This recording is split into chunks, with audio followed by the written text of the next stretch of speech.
अस्सलाम वालेकुम। आज हमारा चैप्टर नंबर 3 का लेक्चर नंबर भी 3 है, लेकिन ओवरऑल हमारा जो इंटरनल नंबर कम्बशन इंजन है उसका लेक्चर नंबर 9 है। तो बेसिकली हम इस चैप्टर में जो स्टडी करेंगे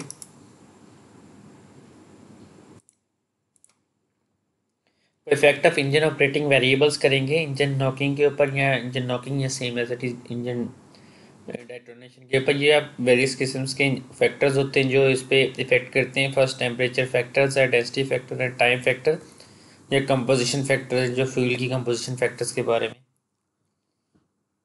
ये हम स्टडी करेंगे। तो फर्स्ट स्टार्ट करते हैं टेम्परेचर फैक्टर्स के। तो increasing the temperature of the unburn mixture increasing the possibility of knock in the SI engine. Spark ignition engine के अंदर अगर हम टेम्परेचर की इंक्रीज करेंगे तो उसके वजह से नॉकिंग के चांसेस ज़्यादा होते हैं। तो इसमें जो आपके पास कुछ पैरामीटर्स हैं वो इफेक्ट करते हैं, वो स्टडी करते हैं। तो फर्स्ट राइजिंग द आपके पास कंप्रेशन रेशियो है। Increasing the compression ratio increase both the temperature and pressure. जैसे अगर हम कंप्रेशर रेशियो को इंक्रीज़ करेंगे तो वो उसमें प्रेशर इंक्रीज़ करेंगे, तो लाजमी बात है जैसे प्रेशर इंक्रीज़ होगा तो उसकी वजह से टेम्परेचर भी इंक्रीज़ होगा, जिसको हम यह कह सकते हैं density of the unburnt gases. क्योंकि जैसे ही अगर हम क्योंकि गैसेज है, गैस में जैसे ही प्रेशर इंक्रीज़ होता है तो उसका मतलब उसकी density of the unburnt gases भी इंक्रीज़ होंगी। Increase in temperature reduces the delay period of the end gas which in turn increasing the tendency to knock. तो जैसे ही आपके पास इंक्रीज करेंगे टेम्परेचर को तो उसको रिड्यूस करेगा delay period of the and gas को। तो उस वजह से क्या होगा, इंक्रीज दी तो टेंडेंसी की आपके पास इंक्रीज हो जाएगी कि चांसेस ज़्यादा बढ़ जाएंगे। दैन सुपर चार्जिंग है। सुपर चार्जिंग में भी यही होता है आपके पास। सुपर चार्जिंग के प्रोसेस में हम डेंसिटी को इंक्रीज़ करते हैं, किसकी, एयर की। तो लाजमी बात है जब एयर की डेंसिटी इंक्रीज़ होगी तो एयर की जैसी डेंसिटी इंक्रीज़ करते हैं तो हम तो उसका प्रेशर भी, टेम्परेचर भी इंक्रीज़ करता है, तो उसकी जो होगी वो नॉकिंग की वो भी इंक्रीज़ हो जाएगी।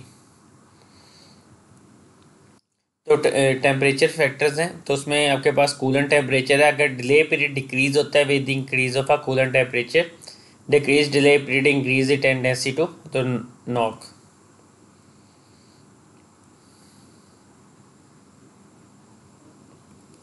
तो आपके पास temperature of the cylinder and combustion chamber wall. Temperature of the end gas depend on the design of a combustion chamber. Spark plug and exhaust valve are two hottest part in the combustion chamber and uneven temperature leads to pre-ignition and hence the knocking। तो temperature जब ज़्यादा होगा तो लाजमी बात है कि spark plug या एग्जॉस्ट वॉल्व्स हैं तो ये हॉटेस्ट पार्ट होते हैं, क्योंकि इन पे ज़्यादा से ज़्यादा क्योंकि जब भी टॉप मोस्ट पे जाता है तो उस पर प्रेशर बहुत ज़्यादा होता है टॉप सेंटर पे। तो स्पार्क प्लग या एग्जॉस्ट वॉल्व होते हैं वो टॉप पॉइंट पे होते हैं, तो क्योंकि वहाँ पे इनके कॉर्नर पॉइंट्स होते हैं तो उसकी वजह से इनका प्रेशर बहुत ज़्यादा हो जाता है, सॉरी टेम्परेचर ज़्यादा हो जाता है, तो इसकी वजह से प्री इग्निशन के चांसेस भी इंक्रीज़ हो जाते हैं। तो सेकंड वन आपके पास डेंसिटी फैक्टर्स हैं। तो इसमें मेजरली वही डेंसिटी फैक्टर इन्वॉल्व होते हैं जो टेम्परेचर की वजह से भी होते हैं। Increasing the density of unburnt mixture will increase the possibility of knock in the engine. Increase compression ratio increases the density, increasing the load opens the throttle valve more and दस the density. अगर आप increase load करेंगे तो ज़्यादा से ज़्यादा fuel intake होगा, तो उसकी वजह से उनकी डेंसिटी भी ज़्यादा हो जाएगी। Super charging increase the density of the mixture and increasing the inlet pressure increase the overall pressure during the cycle. The high pressure and gas decrease the delay period with increase the tendency of the knocking. तो ज़्यादा से ज़्यादा जब inlet pressure होगा तो इसका मतलब high pressure and gases भी ज़्यादा होंगे, तो उसकी वजह से भी आपके पास नॉकिंग की टेंडेंसी ज़्यादा हो जाएगी।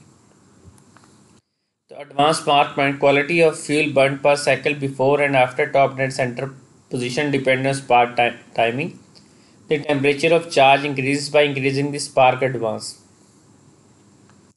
and it increases with the rate of burning and does not allow sufficient time to the end of mixture to dissipate the heat increasing the knocking tendency। तो जैसे एडवांस अगर स्पार्क टाइमिंग होगी तो आपके पास तब भी ज़्यादा से ज़्यादा इंजन की जो होगी नॉकिंग के चांसेस ज़्यादा हो जाएंगे, क्योंकि आपके पास timing the temperature of charge increases by increasing the spark. तो टेम्परेचर ज़्यादा हो जाएगा क्योंकि आपके पास जैसे ही हमने जल्दी अगर स्पार्क टाइमिंग इसमें उसकी की।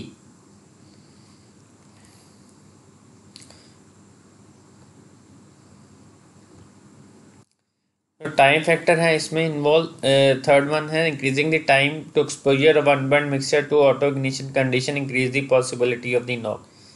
If the distance of flame travel is more then the possibility of knocking is also more. अगर डिस्टेंस ज़्यादा होगा फ्लेम की मूवमेंट का तो नॉकिंग के चांसेस भी ज़्यादा हो जाएंगे, क्योंकि फ्लेम जैसे जैसे मूव कर रहा होगा तो इसका मतलब ये कि उसमें ज़्यादा चांसेस होंगे कि कहीं ना कहीं आपके पास ऐसी प्रॉब्लम होगी कंबशन चैम्बर की डिज़ाइन स्पार्क प्लग की लोकेशन पे। तो स्पार्क प्लग और कंबशन चैम्बर की डिज़ाइन दूर होगा तो वहाँ पे फ्यूल कहीं ना कहीं इस तरह के हॉटस्पॉट पॉइंट या पॉइंट होंगे जिसकी वजह से नॉकिंग के चांसेस हो जाएंगे। Compact combustion chamber will have better anti knock characteristics since the flame travel and combustion time will be shorter. तो वहाँ पे शॉर्टर होता है तो उसमें एंटी नॉक मतलब कि वहाँ पे नॉकिंग के कम चांसेस होते हैं। Further if a combustion chamber is highly turbulent the combustion rate is high and the consequently the combustion time is further reduce. Second ये कि अगर आप टर्बुलेंट फ्लो को इनटेक करें तो वो हम नेक्स्ट लेक्चर में पढ़ेंगे तो किस तरह आपके पास डिज़ाइन हम बनाते हैं इनटेक आपके पास कंड्यूट का कि जिसकी वजह से टर्बुलेंट फ्लो इसमें इंटर हो। Further reduces the tendency to knock. Location of a spark plug. A spark plug which is centrally located in the combustion chamber has minimum tendency to knock as the flame travel is minimum.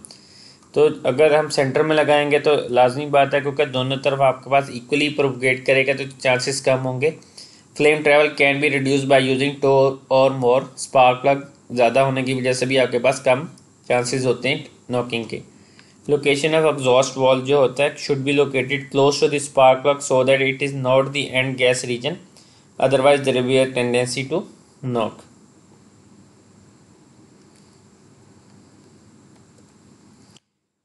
Engine size. Large engines have a greater knocking tendency because flame requires a longer time to travel across the combustion chamber. In ऐसा engine therefore generally limited to 100 mm आपके पास engine size होता है।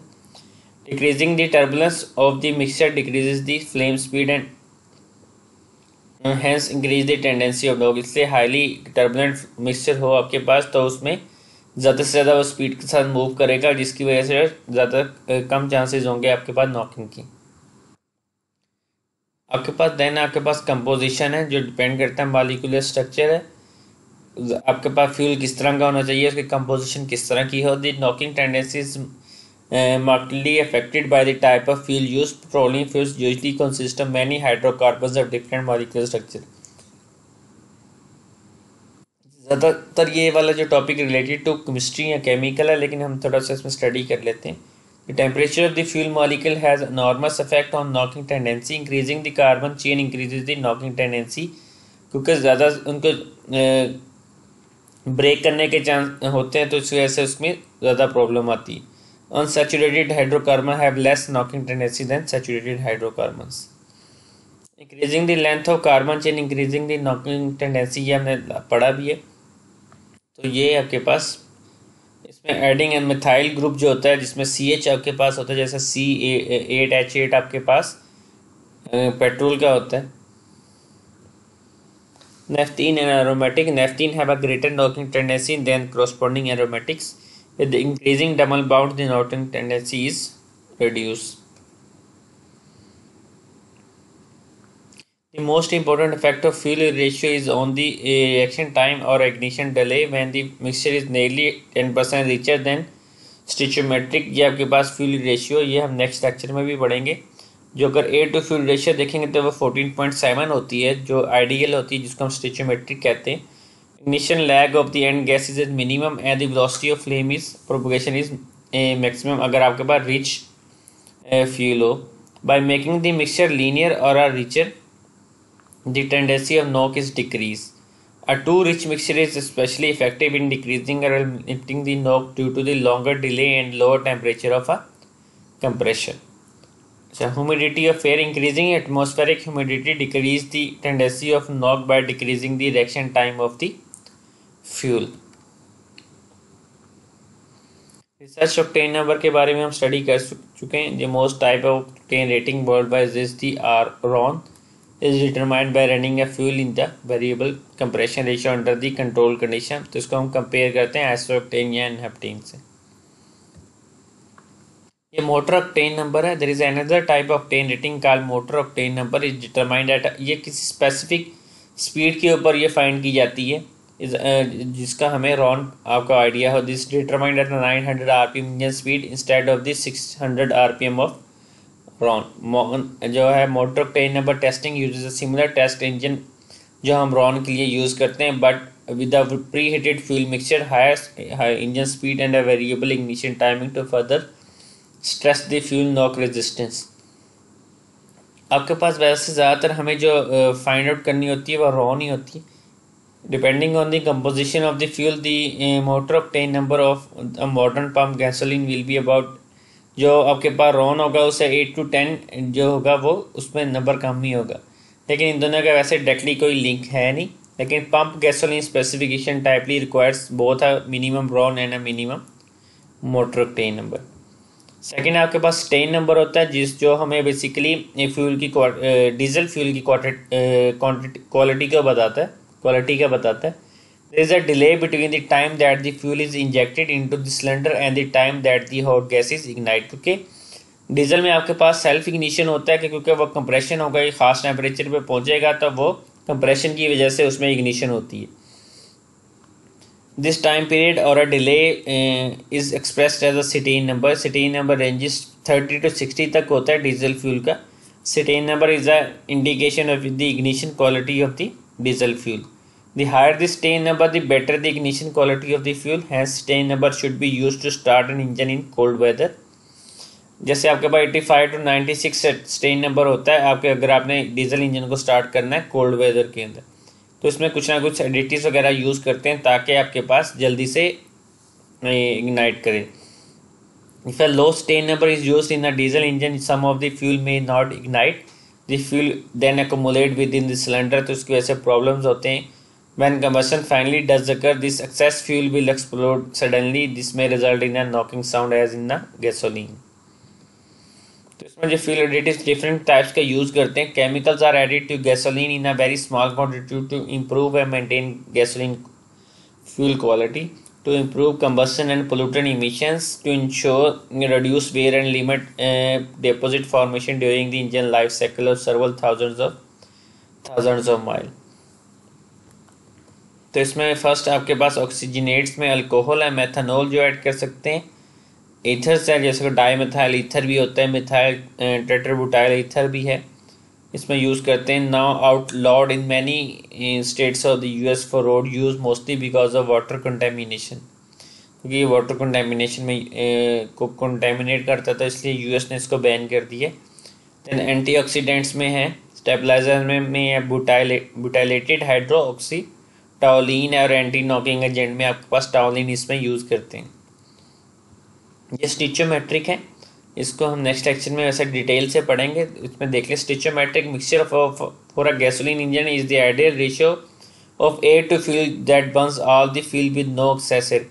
जो ideally आपके पास जो use होती है एयर टू फ्यूल रेशियो जो हम कैलकुलेट करते हैं तो उसको हम स्टिचोमेट्रिक रेशियो करते हैं। फॉर गैसोलीन या पेट्रोल फ्यूल है उसकी जो 14.7 to 1 है, मतलब for every 1 gram of fuel आपको 14.7 ग्राम एयर चाहिए होती है उसको बर्न करने के लिए। 1 ग्राम फ्यूल के साथ आपको 14.7 ग्राम्स ऑफ एयर का मिक्सचर चाहिए होता है ताकि वो बर्न कर सके। ये आइडियल कंडीशंस में होता है। इसमें आपके पास ये है, इसमें 9 to 21 प्रैक्टिकल लिमिट है, देन 7 to आपके पास 30 के बियॉन्ड 2 लीन या 2 रिच है। अगर 2 रिच होगा मतलब कि अगर 7 to 1 रेशियो, इसका मतलब 1 ग्राम फ्यूल होगा और 7 उसको ग्राम्स एयर चाहिए, इसका मतलब as compare to the fuel air काफ़ी कम है, इसका मतलब फ्यूल काफ़ी 2 रिच है इसके अंदर, तो ये रिच होगा। इस तरह 2 लीन में आपके पास एयर की क्वांटिटी ज़्यादा होती जाएगी तो इसका मतलब जो फ्यूल होगा वो कम होता जाएगा, तो इसका हम लीन मिक्सचर भी कहते हैं। ये आपके पास एक बैलेंस इक्वेशन है गैसोलीन के हिसाब से, मतलब 12.5 जो आपके पास बैलेंस इक्वेशन है, ये आपके पास फार्मूला किसका है, गैसोलीन का। तो fuel air mixture with less than stoichiometric can also burn with less than stoichiometric air, you can get fuel air combustion. Fuel rich combustion, there is insufficient oxygen to oxidize all the carbon hydrogen in the fuel to CO2 and hydrogen. Get incomplete combustion where carbon monoxide and molecular hydrogen also appear in the products। अगर आपके पास जो rich fuel होगा तो मतलब कि rich fuel का मतलब ये है कि उसमें ऑक्सीजन कम होगी, तो उसमें जो चांसेस होते हैं कि कार्बन मोनोऑक्साइड बनने के और मॉलिक्यूलर हाइड्रोजन के बनने के भी। ये आपके पास लीन मिक्सचर है, रिच मिक्सचर है जिसका लैम्डा लेस देन बनना, ये नेक्स्ट में हम पढ़ेंगे। और ये आपके पास लीन मिक्सचर है, fuel air mixture with more than stoichiometric air. Excess air can burn. With excess air you can get fuel lean combustion, then extra air appears in the product in the unchanged form। तो वहाँ पे भी, वहाँ पे carbon जो है वो water plus carbon dioxide बनने के चांसेस ज़्यादा होते हैं। Okay, thank you.